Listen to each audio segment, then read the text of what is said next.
دوستو یہ بات تو ہم سبھی لوگ بڑی اچھی طرح سے جانتے ہیں کہ آج کے دور میں دنیا کے لگ بھگ سبھی عرب دیش اپنے بڑے بڑے اور عجیب و غریب پروجیکٹ کو لے کر جانے جاتے ہیں، چاہے بات ہو دنیا کی سب سے اونچی عمارت یعنی برج خلیفہ کی یا پھر سعودی عربیہ کی دی لائن سٹی کی۔ یہ سارے ہی وہ پروجیکٹ ہیں کہ جن کے اوپر کام صرف اور صرف پیسہ کمانے کے لیے نہیں کیا گیا ہے بلکہ دنیا کو حیران کرنے کے لیے بھی کیا گیا ہے۔ اب ظاہر ہے عرب دیشوں کی اس ریس میں قطر جیسا ایک امیر ملک پیچھے کیسے رہ سکتا تھا، لہٰذا اس نے بھی اسی طرح کے ہی کسی پروجیکٹ پر کام کرنے کا فیصلہ کیا۔ مگر قطر نے جس پروجیکٹ کو چنا وہ صرف دنیا کے ہی لیے نہیں بلکہ خود عرب دیشوں کے لیے بھی حیران کر دینے والا تھا۔ ایک ایسا پروجیکٹ کہ جس کے بارے میں شاید عرب دیش کبھی اپنے دماغ میں سوچ بھی نہیں سکتے تھے۔ ہاں دوستو، میں بات کر رہا ہوں فیفا ورلڈ کپ کی، وہی فیفا ورلڈ کپ کہ جو اس بار یعنی سن 2022 میں قطر میں ہونے جا رہا ہے، کیونکہ اس بار کی میزبانی یعنی ہوسٹنگ قطر کو ہی دی گئی ہے۔ آپ میں سے جو لوگ بیسک طور پر بھی فیفا ورلڈ کپ کے بارے میں نہیں جانتے ہیں، میں ان کو بتا دوں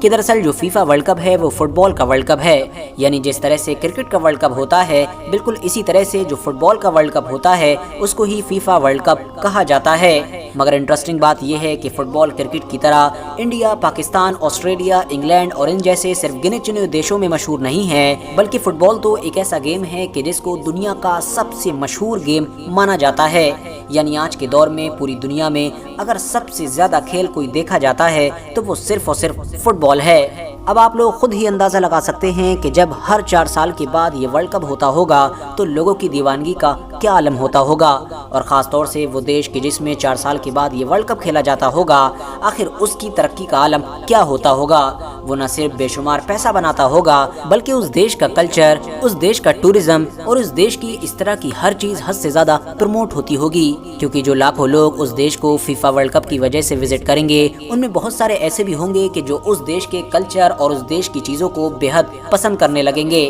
اور وہ صرف فیفا ورلڈ کپ ہی میں نہیں بلکہ اس کے بعد بھی اس دیش میں بار بار وزٹ کرنے کی کوشش کریں گے، اور یہی وہ سارے فائدے ہوں گے کہ جو ایک دیش کی قسمت کو پوری طرح سے بدل کر رکھ دیں گے۔ دوستو یہی وجہ ہے کہ فیفا ورلڈ کپ کی میزبانی یعنی ہوسٹنگ کو لے کر حد سے زیادہ کمپٹیشن رہتا ہے۔ ہر دیش یہی چاہتا ہے کہ آنے والے ورلڈ کپ کی میزبانی اس کو مل جائے، اور ان ساری چیزوں کو ووٹنگ کے ذریعے سے ڈیسائیڈ کیا جاتا ہے۔ قطر کو فیفا ورلڈ کپ کی جو ہوسٹنگ ہے وہ سن 2010 میں ملی تھی، اور حیرانی کی بات تو یہ ہے کہ سن 2010 میں قطر نے اس میزبانی کو امریکہ اور جاپان جیسے طاقتور دیشوں کو ہرا کر جیتا تھا۔ یعنی ہوسٹنگ کی لسٹ میں قطر کے علاوہ امریکہ، جاپان اور اس جیسے بہت سارے طاقتور دیش موجود تھے، مگر ان سب کو پیچھے چھوڑتے ہوئے سن 2022 فیفا ورلڈ کپ کی ہوسٹنگ قطر کے حوالے کر دی گئی تھی۔ یہ چیز اس دور میں امریکہ، جاپان اور ان جیسے دیشوں کو بہت زیادہ بری لگی تھی، کیونکہ وہ سب یہ سوچ کر حیران تھے کہ آخر قطر جیسے دیش کو میزبانی کیسے دے دی جا سکتی ہے، ایک ایسا دیش کہ جو سائز میں بھی نہ صرف بہت زیادہ چھوٹا ہے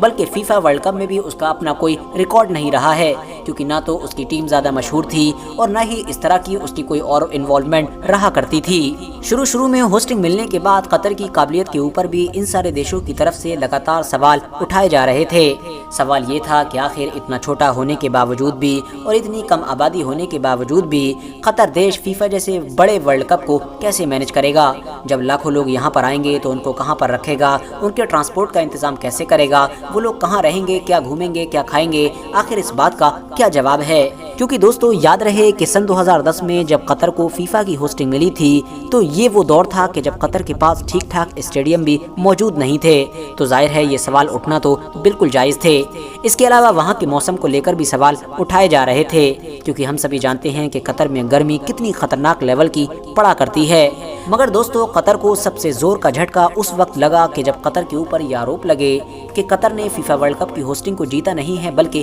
خریدا ہے، یعنی جتنی بھی ووٹنگ ہوتی ہے اس میں قطر نے پیسوں کے ذریعے سے رشوت دی تھی اور بہت سارے ووٹس کو خریدنے کی کوشش کی تھی، اور ان خریدے ہوئے ووٹوں کی مدد سے ہی فیفا ورلڈ کپ کی میزبانی قطر کے پاس پہنچ گئی تھی۔ حالانکہ دوستو بعد میں فیفا نے اس کی جانچ بھی کروائی تھی جس میں اس کے ہاتھ کوئی خاص ثبوت نہیں لگ سکے تھے، مگر ہاں فرانس جیسا دیش آج بھی ان ساری چیزوں کی جانچ کر رہا ہے۔ RH نیٹورک کے نالجبل فرینڈز، اب قطر کے سامنے دو بڑے بڑے چیلنج آ چکے تھے۔ پہلا چیلنج تو یہ تھا کہ فیفا ورلڈ کپ کو اس طرح سے مینیج کرنا تاکہ زیادہ سے زیادہ لوگوں کو صرف فیفا ورلڈ کپ تک ہی نہیں بلکہ ہمیشہ کے لیے اپنی دیش کی طرف اٹریکٹ کیا جا سکے، اور دوسرا چیلنج یہ تھا کہ ان سبھی کو منہ توڑ جواب دینا کہ جو قطر کی قابلیت پر سوال اٹھا رہے تھے۔ دوستو، سن 2010 میں فیفا ورلڈ کپ اپنے نام کرنے کے بعد اب قطر نے دن رات ایک کر کے اپنے مشن پر بڑی تیزی کے ساتھ کام شروع کر دیا۔ اس نے نہ صرف 8 ورلڈ کلاس اسٹیڈیم بنوائے بلکہ پوری ایک پلانٹ سٹی بھی بنوا ڈالی۔ اس کے علاوہ پوری دنیا بھر سے جو فٹ بال فینس قطر میں آئیں گے ان کے رہنے کے لیے luxury apartments, villas, 5 star hotels, cruise ship hotels اور فین ولیجز بھی بنوائے گئے ہیں۔ یعنی ایک طرح سے آپ یہ سمجھ سکتے ہیں کہ قطر نے اپنی تصویر کو ہی بدل کر رکھ دیا ہے۔ قطر نے پچھلے کچھ سالوں کے اندر ہی فیفا ورلڈ کپ کے لیے جو عالیشان اسٹیڈیم تیار کروائے ہیں وہ بھی دنیا میں ایک الگ مثال پیش کر رہے ہیں۔ ان میں سے کسی کا شیپ تو پرانے دور کے ایک خیمے کی طرح ہے، کسی کا شیپ ایک شپ کی طرح ہے یعنی پانی والے جہاز کی طرح، تو کوئی مسلمانوں میں جو ٹوپی پہنی جاتی ہے اس کے شیپ کا لگ رہا ہے، تو کوئی ایک ڈائمنڈ کی طرح لگ رہا ہے۔ یعنی ہر اسٹیڈیم کو ہی اس طرح سے بنایا گیا ہے کہ جس کو پہلی نظر میں دیکھتے ہی انسان دیوانہ ہو جائے گا اور یہ سوچے گا نہ جانے اسٹیڈیم نہیں اس نے کیا دیکھ لیا ہے۔ اتنا ہی نہیں، ان سبھی اسٹیڈیمز کے اندر 5 اسٹار ہوٹلز کے ساتھ ساتھ shopping malls, spa centre, swimming pools اور اس جیسی بہت ساری فیسلٹیز بھی موجود ہوں گی، اور ان سب کی وجہ سے انسان یہ کہہ سکے گا کہ دراصل وہ ایک اسٹیڈیم میں نہیں بلکہ کہیں اور آ چکا ہے، کیونکہ عام طور پر دنیا کے دوسرے اسٹیڈیمز میں اس طرح کی کوئی بھی چیز نہیں پائی جاتی ہے۔ قطر نے فیفا ورلڈ کپ کی تیاری کے ساتھ ہی ان سارے دیشوں کو بھی منہ توڑ جواب دیا ہے کہ جو شروع میں اس کی قابلیت پر شک کر رہے تھے اور اس کے سائز کی وجہ سے بھی اس کے اوپر سوال اٹھا رہے تھے، کیونکہ آپ کو جان کر حیرانی ہوگی کہ قطر میں ہونے والا فیفا ورلڈ کپ اتہاس کا سب سے مہنگا ورلڈ کپ ہو رہا ہے۔ ایون جتنے بھی اتہاس میں پہلے فیفا ورلڈ کپ ہو چکے ہیں، اگر ان کو ایک جگہ پر الگ ملا بھی دیا جائے اور ان کے سارے خرچے کو ٹوٹل کیا جائے تو وہ سارے فیفا ورلڈ کپ مل کر بھی اس ایک ورلڈ کپ کے خرچے کا مقابلہ نہیں کر سکتے ہیں، یعنی یہ ساروں کو ملا کر بھی سب سے مہنگا ہے۔ دی گارڈین کی ایک رپورٹ کے مطابق قطر ہر ہفتے لگ بھگ $500 ملین 2022 فیفا ورلڈ کپ کی تیاری کے لیے خرچ کر رہا ہے، اور یہ کام وہ پچھلے لگاتار 10 سالوں سے کرتا آ رہا ہے۔ اس حساب سے قطر ابھی تک لگ بھگ $230 بلین فیفا ورلڈ کپ 2022 کے لیے خرچ کر چکا ہے، اور یہ رقم انڈین کرنسی میں لگ بھگ 19,000 ارب کے قریب بنتی ہے۔ قطر نے پوری دنیا کو یہ سندیش دے دیا ہے کہ کسی کو اس کے سائز سے جج نہ کیا جائے، کیونکہ سائز میں وہ بھلے ہی چھوٹا ہو مگر وہ عرب دنیا کا سب سے امیر دیش ہے۔ ایون اگر GDP پر کیپیٹا کے حساب سے دیکھا جائے تو قطر دنیا کا ہی سب سے امیر دیش بن جاتا ہے، اور اس بات کا اندازہ آپ لوگ اس بات سے لگا سکتے ہیں کہ اگر آپ انڈیا میں رہ کر ہر مہینے 1,12,000 روپے کما رہے ہیں تو قطر میں یہ اس انسان کی سیلری ہوتی ہے کہ جو وہاں پر سب سے غریب مانا جاتا ہے، کیونکہ وہاں پر غریب نام کا کوئی کانسیپٹ ہی موجود نہیں ہے۔ فی الحال دوستو، قطر فیفا ورلڈ کپ بھلے ہی سر پر آ چکا ہو مگر اس سے جڑے ہوئے جو وواد ہیں وہ ختم ہونے کا نام نہیں لے رہے ہیں۔ ابھی 2 دن پہلے اچانک سے اس وقت ہلہ مچ گیا تھا کہ جب قطر نے آفیشیلی یہ اعلان کر دیا تھا کہ اسٹیڈیم کے اندر یعنی کھیل کے دوران شراب پینا وغیرہ یا لانا الاؤ نہیں ہوگی، کیونکہ قطر ہمیشہ سے ہی اس بات پر زور دیتا آیا ہے کہ فیفا ورلڈ کپ میں آنے والے ہم دنیا بھر کے لوگوں کی مہمان نوازی کریں گے،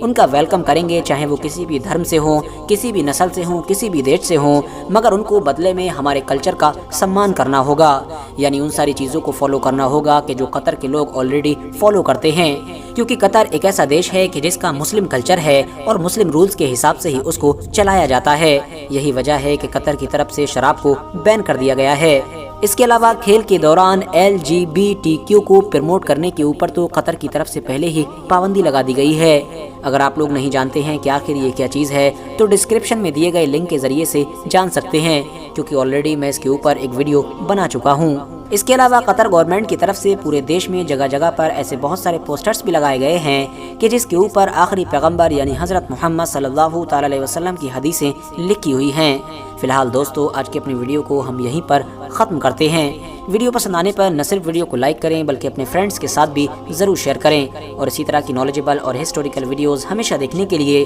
ہمارے چینل کو سبسکرائب کر کے ساتھ ہی میں بیل آئیکن کو بھی پریس کر دیں۔